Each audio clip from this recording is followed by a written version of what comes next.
So when we're fitting the liners into the block, basically there's standard, and then there's 1, 2, 3, 4, and then like 10 thousandths, 20 thousandths, and so on.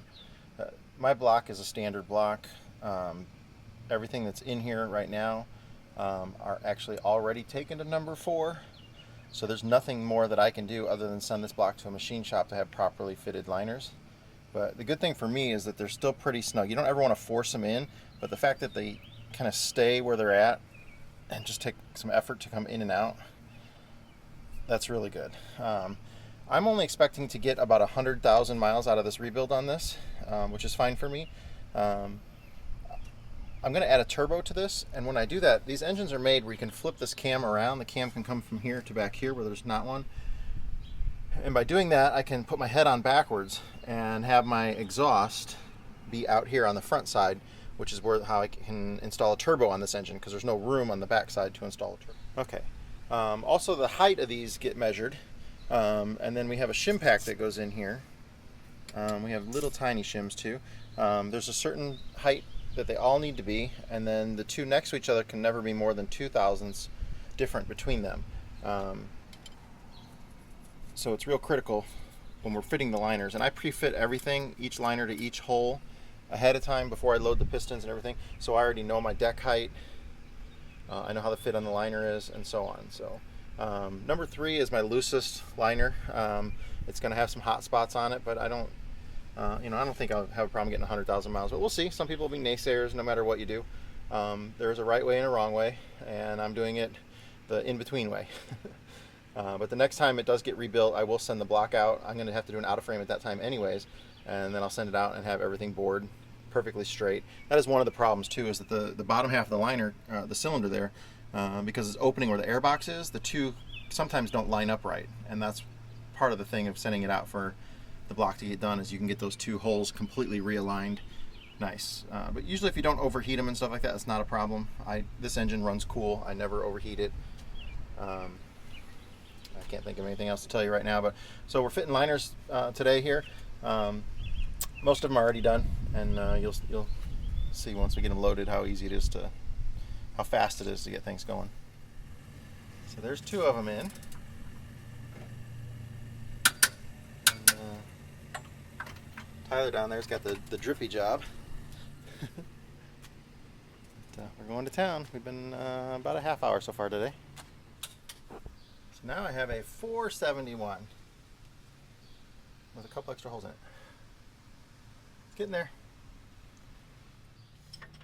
We have a 671 now. At least the bottom end. The rod bearings and how much more beefier and robust they are on a inline 71 compared to V71. And then here I want to show you, these are the main bearings. While they are about the same size, you see these 4 sets right here. That's what you have on a 6V71. You'll have 4 sets of main bearings, 1 at each end and then 2 in the middle.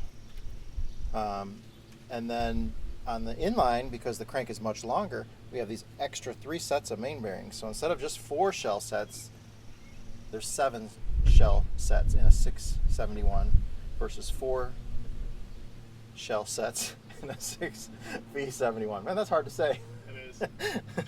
And then these on the end, the thrust. When you push on your clutch, the crankshaft goes to the left or to the right. These are what that rides on in there. So we're going to change those too. So right now we're rolling in the main bearings. Tyler's got the dirty job again. He's doing good. So we're changing main bearings. So far things are looking pretty good.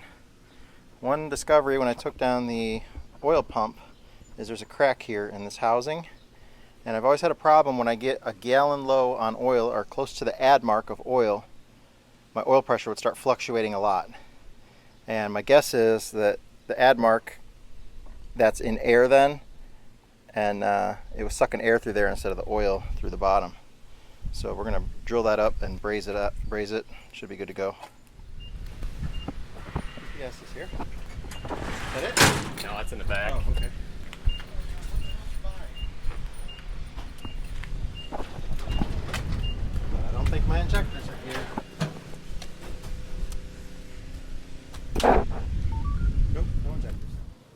we're gonna get ready to try and weld that or braze that crack up. So we got it cleaned up and then drill stopped the end of it. Hopefully we can braze it up.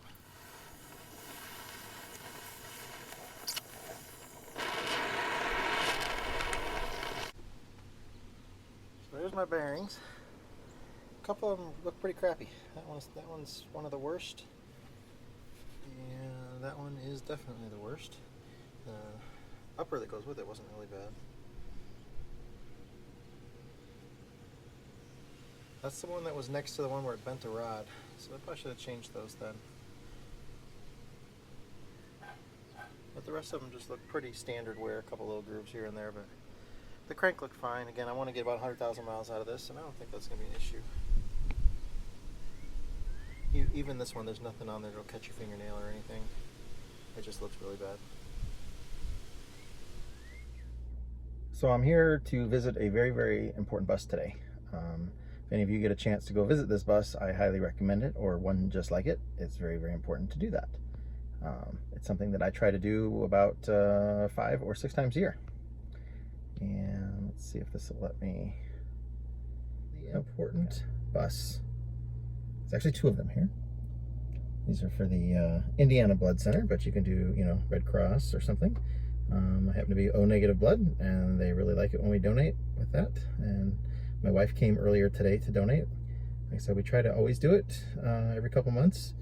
It's a little hard to find them sometimes when we're on the road, but I think it's a very important thing to do. And hey, we all love buses, right? All right.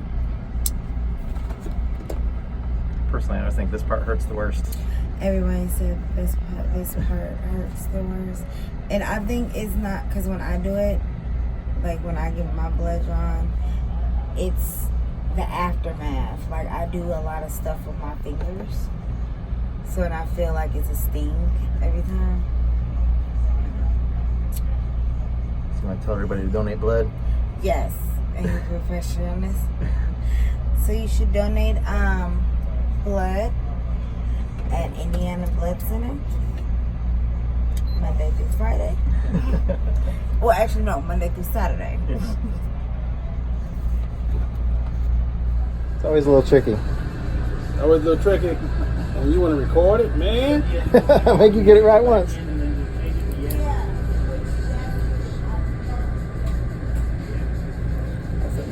Bring it out just a little bit for me there. Good target there. Kind of relax it now. Look at this pain up there. If he only knew how dirty that arm was like an hour before, that is too funny. You already said you think you're going to make it. Oh, my songs is set? Yeah.